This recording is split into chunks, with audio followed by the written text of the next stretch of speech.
এই যে দেখুন সকাল সকাল আমার মা হিন্দি কথা বলতেছে, বলতে তো পারে না, তাও চেষ্টা। রাধে রাধে, নমস্কার, কেমন আছো তোমরা সবাই? আশা করছি সকলে খুব ভালো আছে। সঙ্গীতার ঘর কন্যা একটু ব্লগে আরো একবার আপনাদের স্বাগত। এই যে আমার মা দেখুন চা খাচ্ছে আর কাজ করছে, সময় নাই তাছাড়া। আমি সকালবেলার বাসন কুসন মাজলাম, রান্না বান্না মা করছে, কারণ এত ঝটপট রান্না আমাদের দ্বারা সম্ভব না, তাই না মা? তাহলে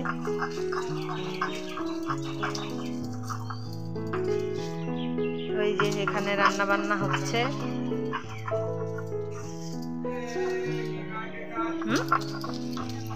কিটা রান্না হচ্ছে, তাকে আবার দেখুক, ইয়াস বলতে হবে।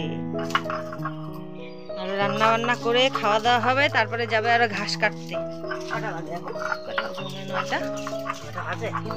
আর এই যে ঢেঁকি শাক, এটা এখন বাঁচা হলো, আমি ধুয়ে দিলাম। এটা আমাদের এই যে নতুন রান্নাঘর মাটির, তাই প্রতিদিন সকালবেলা প্রতিদিন কুকুরে খুঁড়ে রাখে, তাই না মা? চলো, একদিন কই, 2 দিন না 3 দিন। চলুন, এনে কাজ বাজ, হ্যাঁ ডেলি তো মুছতে হবেই বাইরের রান্নাঘর। তো চলুন এখন বাড়ির দিকে যাওয়া যাক। মাও দেখি রান্না বান্না করছে, আর এই যে আমাদের ছোট্ট মহারাজ এখানে খাওয়া দাওয়া করছে। ওনার খাওয়াতে একদম কতজন লোক ধরতে হয় সেটা তো প্রতিদিন তোমাদের সাথে শেয়ার করলাম কটা দিন। তো এই কটা দিন একটু সুন্দরভাবে খাওয়া দাওয়া করছে, এই যে ধরে আছে খেয়ে নিচ্ছে, না তো খেতেই চায় না, কত চিৎকার চেঁচামেচি করে। তো চলুন, এখানে একটু কিছু বাসনপত্র গুছিয়ে রাখার আছে, রাখার মানে চাচ্ছে এগুলো রেডি করে রাখতে হবে, তো এগুলো পরে নিয়ে যাবে। তো ওই জন্য এগুলো ঠিক করে রেখে দিচ্ছি কোনটা কার। তো যাই হোক, এই যে এই ঘরে আমি থাকি, এই ঘরে এই সব কিছু থাকে। আর এইগুলো আগেকার পুরনো ঘর, তো ওই জন্য ঘরগুলো না ছোট ছোট। আর এখনকার যারাই দেখি ঘর তৈরি করে, কিছুটা বড় বড় তৈরি করে, যাতে ঘরে অনেক কিছু জিনিস রাখা যায়। বলো বলো, হরি হরি, দেখছিস? হরি হরি, দেখছিস? বাবা বাবা, এই যে বাবা বলো হরি হরি, ওই দেখ হরি হরি, দেখছিস? হরি হরি, কি সুন্দর বাবা, হরি হরি। চলো হরে।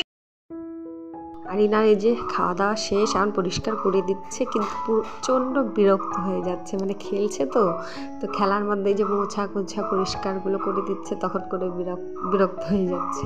আর আমার সাথে দেখে কত সুন্দর করে খেলছে। বাচ্চাদের ছোটোবেলার থেকে যা শেখানো যায় ওরা কিন্তু সেটাতে অভ্যস্ত হয়ে পড়ে। তো ওই জন্য ওর সাথে এই যে খেলছিলাম, আবার এসে ওর মা বিরক্ত করছে, এখন তেল তুলে একটু মাখিয়ে দেবে। তো চলুন যাক হচ্ছে চা খেতে, এটা অনেকক্ষণে বানিয়ে রাখা হয়েছে, তো একটু ঘরে বসে বসে আমি চাটা খেয়ে নিই। আর আমার তো স্নান ধান হয়ে গেছে, আর আজকে হচ্ছে যে আমাদ লেগেছে, এটা কিন্তু সেদিনকার ব্লগ, আমাদই লেগেছে বলে। তো সেই অম্বুবাচীর দিনে হচ্ছে পুজো টুজো দিয়ে মা ঠাকুর ঠুকুর সব ঢেকে রেখে দিয়েছে। আর এর আগে যে রান্না করা দেখালাম ওটা তার আগের দিনের ছিল, মানে 2 দিনের কিছু কিছু ফুটেজ মিলে হয়েছে, মানে সকালের রান্না আর আমাদের বাবুটার খাওয়া। তো এই যে আমি পরে ঠাকুরটা স্নান করে আমি মা লক্ষ্মী নারায়ণকে ওখানে ওইভাবে ঢেকে দিয়েছি, আর গোপালদেরকে খোলা আছে, আর মা তো পুজো দিয়েছে। তো ওই জন্য আমি শুধু প্রণাম টনাম করলাম, আর হচ্ছে মা লক্ষ্মীর হচ্ছে আসনটা ঢেকে দিলাম। তো স্নান করার পর কিছু খেতে হবে, তো চাটা খেয়ে নিই। মা খাইনি, সকালবেলা খাওয়া দাওয়া করেনি, মানে হচ্ছে রান্না করছিল, তো খাবে কেমন করে? আর এদিকে রান্না বান্না যদি ফটাফট না করা যায় আমাদের তো হবেই না, কারণ রান্না বান্না করে তারপর খাওয়া দাওয়া করে সবাই যাবে কাজকর্মের দিকে। এই যে সবাই কাজে টাজে তো চলে গেল খাওয়া দাওয়া করে। আর মা এখানে হচ্ছে এই যে কী বলে চাম ঘাসগুলো, মানে চাম কচু, ওগুলো বাটা করবে হচ্ছে ইসে দিয়ে, কী বলে কাঁঠালের বিচি দিয়ে। তো এখানে বড় মা ডাকছে, বড় মা মানে আমার বড় মাসি। তো এগুলো চা দিয়ে খাবো, ওদেরও ওদিকে খাওয়া দাওয়া চলছে। তো মাকে দিলাম এখানে চা, তো চাটা খেয়ে নিক, তাহলে একটু রেস্ট পাবে, বলছে তাড়াতাড়ি কিছু খেতে দে। তো মার ওটা দিয়ে পোষাবে না, মা বলছে আমাকে হচ্ছে মুড়ি দিতে। তো মাকে মুড়ি দিতে হবে, তো ততক্ষণ আমার চাটা আমি এখানে নিচে রেখে দিলাম। আর হচ্ছে ওখানে আর এক কাপ আমার মেজো মার জন্য, মানে আমার মেজো মাসি। তো এখানে পাড়ার আর একজন এসেছিলো, মানে গরুর মার জল দিতে আমাদের বাড়িতে। তো মা আনতে যায়নি, ভুলে গেছিলো, তো ওই জন্য উনি দিতে এসেছে। তো এই যে চাটা খাওয়া হয়ে গেছে, এখন এই যে করলটা ভাজবে আর বাটাটা বাটবে, ব্যাস আমাদের এখানকার রান্নাবান্না কমপ্লিট। মানে সকালের খাওয়া দাওয়া হয়ে গেছে, কিন্তু সকালের রান্নাতেই এইটাও মানে বাকি রান্না করে নিচ্ছে, যাতে দুপুরবেলা কাজ থেকে যখন আসবে খেতে, তো খাওয়া দাওয়া করে আমার জন্য কাজে বাবা যেতে পারে। মানে এখন যা হোক সেদ্ধ টেদ্ধ দিয়ে যা হোক একটা সবজি বা কিছু দিয়ে খেয়ে চলে গেল, আর দুপুরে এসে এইসব দিয়ে খাওয়া দাওয়া করবে, আর তরকারি তো থাকবেই। তো চলুন, মা এগুলো বাটাবাটি করে দিচ্ছে। তো দেখুন, আমার মা কিন্তু সবসময় এই বাটনাতেই বাটে, আর মাঝে মাঝে হলো মিক্সচার মেশিনে, যদি তার বৌমাকে যখন বলবে একটু মশলাটা করে দাও তাড়াতাড়ি, তাহলে তাড়াতাড়ি হয়ে যাবে, তাহলে নয়তো কিন্তু আমার মা এই শিলনোড়াতেই হচ্ছে মশলা বেটে, বা এই যে মানে আমরা কিন্তু ছানা ভর্তা বলি, তো এই ভর্তা জিনিস বা বাটা জিনিস এগুলো এই শিলনোড়াতেই করে আমরা খাই। আর শিলনোড়ার বাটার মতন টেস্ট মিক্সচারে কিন্তু হয় না। তো এই যে এইভাবে দিন আনা দিন খাওয়া সংসারে এইভাবেই আমাদের চলে। দিন আনা দিন খাওয়া বলবো না, আমরা তো হচ্ছে এরকমই দিন আনা দিন খাওয়ার কাজই করে, মানে রাজমিস্ত্রি এসব কাজই হয়। তো যাই হোক, এখন ভগবান যেভাবে রেখেছে সেইভাবেই চলছে, তাও এতেই অনেক ভালো আছে। আরও যদি ভগবান চায় আরও ভালো থাকা যায়, ভগবান যদি চায়। তো যাই হোক, এই যে মা রান্নাবান্না হয়ে যাওয়ার পর আমি গেছি, এগুলো খাওয়া দাওয়া তো হয়ে গেছে, তারপরে এই যে বাসন কুসনগুলো পরিষ্কার করতে হবে, এটা হচ্ছে ডিউটি আমার। এই মেয়েকালেও হচ্ছে বিয়ের মানে সকালবেলা উঠতাম, ঘর দোর ঝাড় দিতাম, বিছানা গোছানো, আর এই বাসন মাজার ডিউটি আমার ছিল। আমি কখনো হচ্ছে মেয়েকালে রান্নাটা খুব কম করেছি, অত অতিরিক্ত রান্না কখনো করিনি, কিন্তু এখন বিয়ের পর করতে হয়। শুধু তখন কি করতাম, যদি রান্নার সময় এরকম সকালবেলায় আমাদের বাড়িতে প্রচণ্ড ঝামেলা লাগে, দুপুরবেলাটা একটু ফাঁকা, কারণ সকাল সকাল সমস্ত কাজ সারতে হবে, বাবা কাজে যাবে, খাওয়া দাওয়া করে যাবে, যদি বাইরে কখনো যায় টিফিন নিয়ে যাবে। তো এই জন্য এই যে সকালবেলা যদি আমি বাসন মাঝামাঝি করি, তারপর মা যদি বলে একটু রান্নায় ঢোক, রান্নার জালটা ঠেলে দে, কারণ আমাদের উনানের রান্না, আগে তো গ্যাস একদমই ছিল না। গ্যাস তো এই যে মোদিজি দিলেন তখন বাড়িতে গ্যাস ঢুকলো, তো তার আগে কিন্তু আমাদের কোনো গ্যাস ট্যাস ছিল না, আমাদের উনুনেই রান্না আগাগোড়া। তো মা তখন বলবে জালটা একটু দেখতো, তখন মা যাবে পুজো টুজো দিতে, আর তখন ওই যে সবজি রান্না করতে হয়, মানে ডাল আর ভাত এসবই রান্না। আমি তো অত সবজি টবজি রান্না করতে পারতাম না। তো যাই হোক, ওগুলো আমি যখন করতাম বলতাম মা তাড়াতাড়ি আসো, তাড়াতাড়ি আসো, তাড়াতাড়ি আসো, পুরো তাড়া লাগিয়ে দিতাম। তো যাই হোক, এখন সংসার করতে হচ্ছে। আগে তো মানে মেয়েকালে যা হয় ওরকমই, আমরা তখন একটু অবুঝ আর অন্য ঘুরু ঘুরু মন থাকি, কোথায় খেলাধুলা হচ্ছে সেগুলো।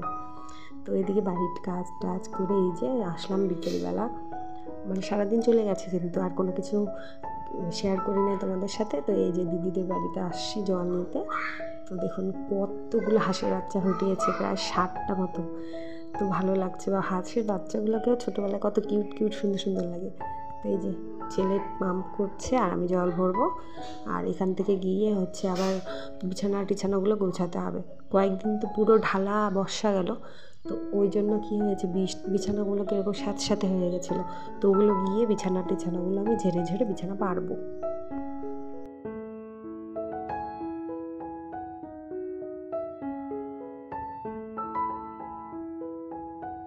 এই যে কাপড়গুলো আজকে সব রোদ্দুতে দিয়েছিলাম, একদম কম্বল লেপ, তারপরে বলে বালাপোষ, এইসব সব কিছু একদম কি সুন্দর ফুরফুরে হয়েছে। আর দিয়েছি, ভালো হয়েছে, একে বর্ষার দিন, আর ঘরে বাচ্চা কাচ্চা আছে, বিছানা কাঁথা সবাই উঠা বসা করে, তো গন্ধ টন্ধ তো হতেই পারে, না হওয়ার কিছু নেই। তো এই যে সব কিছু এখন একটা একটা করে তাও করে পেতে নিচ্ছি, তারপর এই যে ঝাড়াঝুড়া করে। আর ছোট্ট ঘর তো ওই জন্য দেখতে একটু অন্যরকম লাগতে পারে। আর এই বিছানা গুছাতে গিয়ে হয়েছে লাইনটাও চলে গেছে, আর এই ঘরের কিন্তু পাওয়ারটা লাইটের খুবই কম, সামান্য, কারণ এই ঘরে কোনো কিছু হয় না, খালি এই উঠা বসা, রাত্রিবেলা একটু শোয়া, আর কোনো কিছুই না। তো সব কিছু তো রান্নাবান্না বাইরে। আর মেজমা তো সারাদিন বাড়ি থাকে না, নিজের কাজে কাজে চলে যায় আর রাত্রেবেলা বাড়ি আসে। তো এই ঘরে আমি ছোটোর থেকে মেজমার সাথে থেকে বড় হয়েছি, এটা আমারই ঘর আর মেজমার ঘর। তো আসার পর আমি এই ঘরেই থাকি। তো দেখুন এই যে তোমাদের সাথে কথা বলতে বলতে দেখুন লাইনটাও চলে গেছে। তো যাই হোক, বিছানাটা এখন গুছিয়ে গেছে নিচ্ছি। খাটের নিচে বাসনগুলো দেখতে পাচ্ছেন, ওগুলো হচ্ছে ঠাকুরের বাসন। মানে বাক্সটাতে তো জামা কাপড় বাচ্চার ওই সব জিনিস দিয়ে ভর্তি, তো ওটাতে কী করে রাখবে, এই খাটের নিচে রেখে দিয়েছে সব কিছু ঠাকুরের বাসন। তো চলুন, আমার বিছানাটা গোছানো কমপ্লিট হয়ে গেছে। তো তোমাদের যদি আমার এই ব্লগটা ভালো লাগে অবশ্যই তোমরা সাবস্ক্রাইব করে আমার পাশে থাকো। রাধে রাধে, সবাই ভালো থাকবে, সুস্থ থাকবে, টাটা।